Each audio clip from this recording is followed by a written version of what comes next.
Welcome to another episode of Tea in Beautiful Places. It's been a rainy weekend. I haven't been able to really get out and try to tape an episode where it's dry. So we're just going to have tea in a beautiful place in the rain.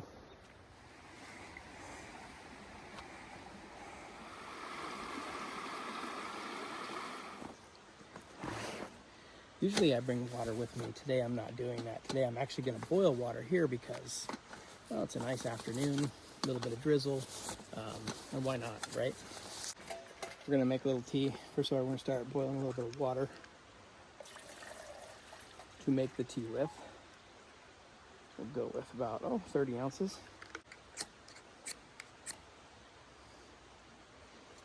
All right, we'll let that light up pretty good here. Okay, we're just gonna throw that kettle on there and we're gonna let it go. In my experience, the solo stove takes like 12 minutes to boil. Not super fast, but again, I'm out here to enjoy a beautiful place.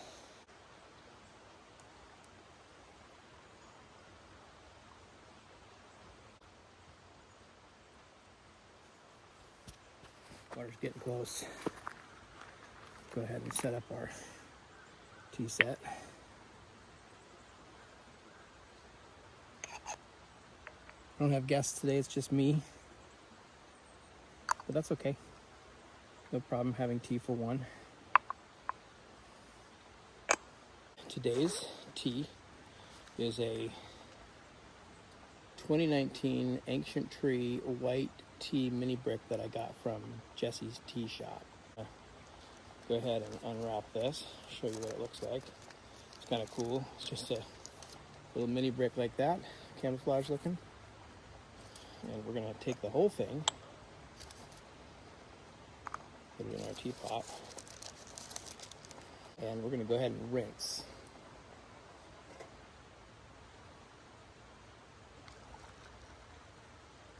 So that just needs a 10-second rinse.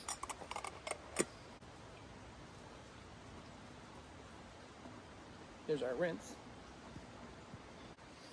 Okay, now that we've rinsed, we will commence to having our first steep. You can see that brick's coming apart a little bit. Hot. Okay, so that's going to go 30 seconds. All right, here we go. Okay, first steep. Nice color. So the thing about white teas is they're usually pretty light. So this one's got, the first steep is really light. The color is actually beautiful. It's really gold, deep gold. But the flavor is pretty light, and I have a feeling it'll intensify as we go through some steeps.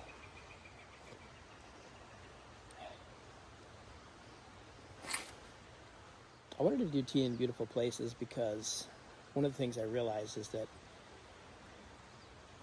a lot of times you go to places to make content like this and you're kind of busy, too busy kind of getting the perfect shot of whatever it is and explaining the place to people. And the thing about having tea is you kind of have to be intentional about it, like sitting here and enjoying waiting for the water to boil, going through the steeps, and like that's something that makes you kind of pause and stop and enjoy a place and really look around and kind of get a feel for it. So yeah, I don't know what this is going to evolve into. I just want to keep having tea in beautiful places, tea with friends in beautiful places, and whatever this becomes, it becomes. If for nothing else, I'm just going to keep filming myself making tea in beautiful places. Okay, we're going to go on to steep 2.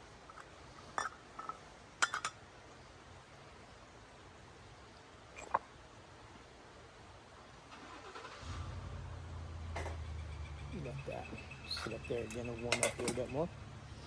Okay, so you can kind of see what the leaves are doing. They're all unfolded. So, get our handy dandy out.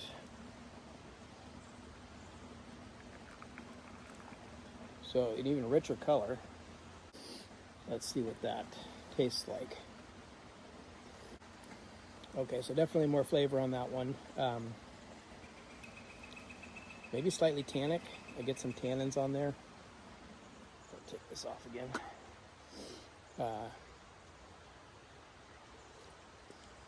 More herbal. Okay, steep 3. See what you do.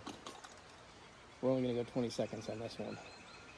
Just see what kind of flavor that produces. Okay. Steep number 3. Sorry, a little bit hot there. Really taste, 3rd steep. It's kind of, so it's not definitely not as bitter, so that's the secret to this. If you've got a small guy one, 20 seconds.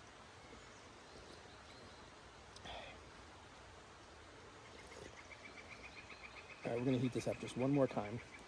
So we're going to put our fire out. Okay, that's boiling again, so we don't need it that hot. So I'm just going to take our little fire dampener here. And basically, come in here, put our fire out. Okay, 4th steep.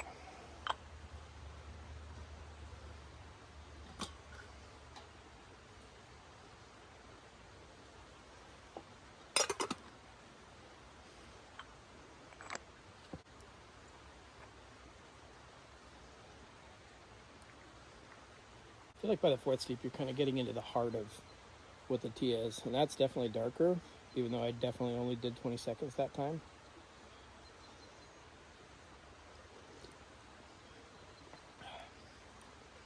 Can you see it darkening up? I don't know. Maybe more classic tea flavors coming out now. We're going to do just one final 5th steep just because we have the hot water. And why not? We're figuring out what this tea does. I will be nice and caffeinated for my short little hike after this. You can put this kit away pretty quickly after you're done. All right, there's that and that. This just goes like that. This sits kind of there like that. The whole thing just goes in. Ooh, I forgot I have water in here. The whole thing just goes like that, and like that, and like that.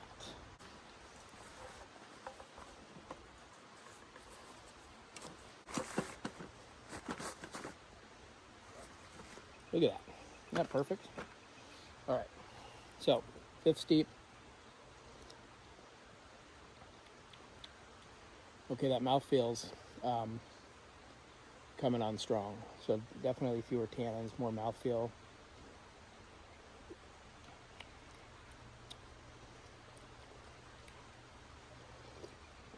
And getting some earthiness I didn't get before.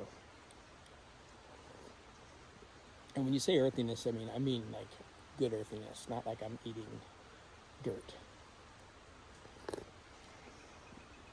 Yeah, I like that. I like how that's developing. I'm going to try this to 20 one of these days. Not today. It won't make you stay around that long. All right, I'm just going to dump this on the table because I'm going to go throw it away in the garbage. But I want you to see what that leaf looks like once it's all done, because it's pretty neat looking. You can kind of see there's stems in there. There's some very green leaves still, and some brown leaves. Quite interesting. All right, so we're going to just put this guy away here. And you know I do go home and wash this in between uses. I hope that would be evident. Okay, there we are.